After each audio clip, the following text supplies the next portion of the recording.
Hey hi friends, இன்னைக்கு நம்ம பார்க்க போகிறது பேபி பேர்ட்ஸோட ஃபீடிங் டா. வாங்க பார்க்கலாம். பேபி பேர்ட்ஸுக்கு பசிக்குள்ள அதான் அவங்க பேபி பேர்ட்ஸுக்கு ஊட்டி விடுறாங்க. அழகாக சாப்பிட்றதுல பார்க்கவே ஜாலியாக இருக்கு. இதை பார்த்து என் தம்பிக்கு லைட்டாக பசி எடுக்க ஆரம்பிச்சிருச்சு. எனக்கு ஸ்நாக்ஸ் வாங்கி தாங்கன்னு சொல்லி கற்றுக்கிட்டா. சரி, நான் ஸ்நாக்ஸ் வாங்கி தரேன்னு சொல்லி சமாதானம் பண்ணிட்டேன். இங்க எல்லா பேபி பேர்ட்ஸுக்கும் ஊட்டிடுவாங்க. பேபி பேர்ட்ஸ் ஹாப்பியா சாப்பிட்டுருவாங்க. இதை பார்த்து நாங்களும் செம்ம ஜாலியா ஆயிட்டோம். இந்த போர்டுக்கு மலை மேல கொண்டு இருக்கு. இங்க கோழிக்குஞ்சு ஃபிஷ் பேர்ட்ஸ் நிறைய இருக்கு. நான் என் தம்பி பேர்ட்ஸோட விளையாண்டுக்கிட்டு சேட்டை செய்ய ஆரம்பிச்சிட்டோம்.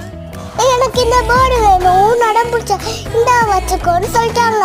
இந்த இடம் உங்களுக்கு பிடிச்சிருந்துச்சுன்னா லைக் பண்ணுங்க, ஷேர் பண்ணுங்க, மறக்காம சப்ஸ்கிரைப் பண்ணுங்க. பாய் பாய்.